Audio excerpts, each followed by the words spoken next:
और अब हम समझेंगे कि हिस्टोरिकल सोर्सेस पर फोकस करेंगे। तो हिस्टोरिकल सोर्सेस होते क्या है?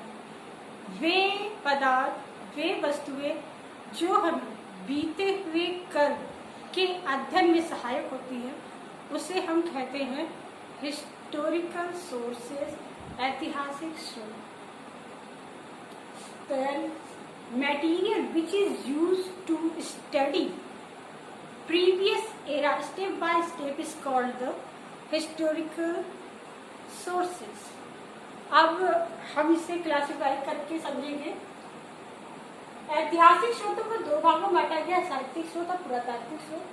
पुरातात्विक स्रोत को तीन भागों में बांटा है। पहला सिक्के, पुरातात्विक अवशेष और अभिलेख। अब सिक्कों के माध्यम से कैसे जानकारी प्राप्त होगी, इसको भी समझेंगे। और अभिलेखों को तीन भागों में बांटा गया है, स्तंभलेख, शिलालेख और ताम्रलेख। ओके, और अब इसको ब्रीफ में थोड़ा समझते चलेंगे। सिक्के कैसे बताते हैं हमारा इतिहास? सिक्कों में जो मिलावट होती है उसके माध्यम से, सपोज जैसे कि किसी काम में सोने के सिक्के चलाए गए, प्योर चांदी के सिक्के चलाए गए, या सिर्फ सोने के सिक्के चल रहे हैं, या सिर्फ चांदी के सिक्के चल रहे हैं, या सिर्फ कांसे के सिक्के चल रहे हैं, तो ये हमारे उस समाज की आर्थिक स्थिति को दर्शाते हैं। यदि प्योर गोल्ड के सिक्के चल रहे हैं, इसका मतलब ये होता है कि उस काल में व्यापार काफी उन्नत था, काफी अच्छे संबंध थे अन्य देशों से, अच्छे व्यापारिक संबंध थे, और व्यापार काफी फल फूल रहा था, और वो राष्ट्र काफी समृद्ध था। और जब उसमें मिलावट होने लगती तो ये बताता है कि उस राज्य की आर्थिक स्थिति गिर रही है। और अगर किसी भी राज्य में जितने अधिक देशों के सिक्के मिलते हैं, ये बताता है कि उस राज्य के कितने देशों से, जितने देशों के सिक्के मिलते हैं उतने देशों से व्यापारी संबंध थे। और राजाओं पे कभी कभी आकृतियां भी उकेरी जाती है, कभी राजाओं की होती है वीणा बजाते हुए, कभी कभी अन्य आकृतियां उभरी हुई होती है।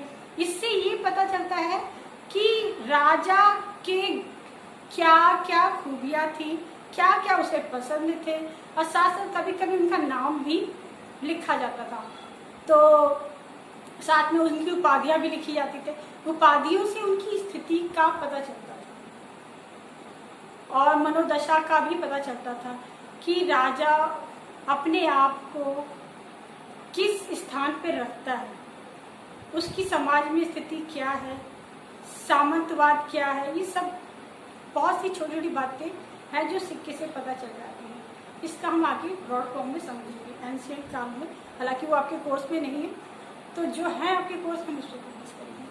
और अब बात करते हैं हमारे पुरातात्विक अवशेष। ये हमारे लाल किला, ताजमहल, ये वो अवशेष हैं जो आज भी है, बट उनके संरक्षण करने की आवश्यकता होती है। ऐसे और साथ ही कुछ मृदभांड, ये सब जो भी और कभी कभी गुफा चित्र, ये वो चीजें हैं जो अभी नष्ट हो रही है धीरे धीरे, और उनको संरक्षण की आवश्यकता है, जो आज भी है और प्राचीन काल से संबंधित है।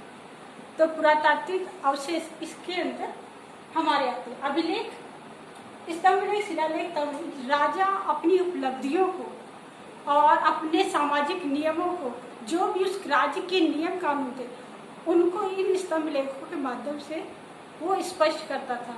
और अगर उस राज्य में कोई आक्रमण होता, उसका भी उल्लेख उसमें किया जाता था। तो इस तरह से उस राज्य की स्थिति का और उसके कैसी नियम कानून चल रहे उसका, और उसकी मनोदशा का, उसकी विचारधारा का भी उस पर एक प्रभाव दिखता है इन अभिलेखों के माध्यम से।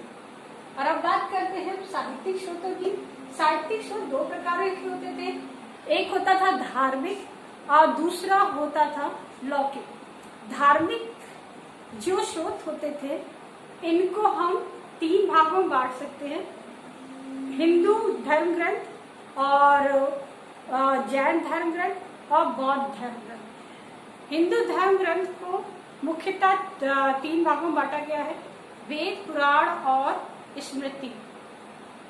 ये हमारे समाज की शिक्षा व्यवस्था को और विविध समाज में वैचारिक विविधताओं को, शिक्षा संस्कृति को दर्शाता था और वहाँ के आचरण व्यवस्था और जो भी धार्मिक व्यवस्था थी, जो भी सामाजिक व्यवस्था थी, उस पर प्रकाश डालता था। और इसी तरह से पुराणों में भी हिंदुओं की जो भी धार्मिक स्थिति थी और जो भी युद्धों से रिलेटेड उद्धरण थे, तो ये सारी चीजें इन बुकों के जो कुल 18 प्रमुख पुराणों में हमें छोटी छोटी जानकारियाँ राजाओं के बारे में, मौर्य साम्राज्य के बारे में, शक साम्राज्य के बारे में, छोटे छोटे जो इंसिडेंट्स होते थे ना, तो इन बुकों में कहीं ना कहीं थोड़ा कहीं ना कहीं लिखा होता है। इससे ये समझ में आता है कि ये पुराण इस मौर्य काल में लिखे गए, गुप्ता काल में लिखे गए हैं, और साथ ही उस साम्राज्य के कैसी नीतियां थी, कैसा वातावरण था, कैसी मनोदशा थी, कौन से बाहरी आक्रमण, इन सब का उद्धरण भी इन पुराणों के माध्यम से मिल जाता है, जो कि हमारे हिस्ट्री निर्माण के लिए बहुत ही महत्वपूर्ण योगदान है। इसी तरह स्मृतियों में सामाजिक व्यवस्था पर क्या प्रभाव था, समाज कैसा था और समाज में कैसी बड़ व्यवस्था थी और कैसे लोग एक दूसरे के साथ आचरण करते थे और क्या मनोवृत्ति थी, इन सारी बातों का पता स्मृति के माध्यम से लगता था। आज हमने इन सभी चीजों को ब्रीफ में समझा। अभी हम इसी तरह से हम जैन धर्म ग्रंथों में हमारे आगम साहित्य आते हैं। जैन धर्म में जो भी आचरण है वो हिंदुओं से काफी अलग है। जो भी नियम हिंदुओं में होते हैं, जैन में काफी हद तक एक दूसरे से थोड़ा सा परिवर्तित होते हैं। जैन धर्म के आचार संहिता का संकलन हमें आगम साहित्य के माध्यम में कम शब्दों का है। तो जो जैन धर्म के आचरण संहिता है, उन्हें आगम साहित्य में संकलित किया गया है, जो जैन संस्कृति पर अपना प्रकाश डालता है और जैन धर्म के बारे में बताता है। और अब बात करते हैं बौद्ध धर्म ग्रंथों की। तो इसमें सबसे महत्वपूर्ण होता है त्रिपिटक। बौद्ध धर्म का एक महत्वपूर्ण ग्रंथ है, जिसमें बौद्ध धर्म के बारे में और बौद्ध धर्म में सबके लिए कैसे आचरण होने चाहिए, उन सब का उल्लेख इन त्रिपिटक के माध्यम से दिया जाता है। तो बाकी तो थी एक ब्रीफ इंफॉर्मेशन, जिससे आगे की क्लास में हम ब्रॉड फॉर्म में समझेंगे और एक एक टॉपिक को अच्छे से कवर करेंगे। और इसी साथ की क्लास समाप्त होती है और अब हम नेक्स्ट क्लास में मिलेंगे। आपका दिन शुभ रहे। धन्यवाद।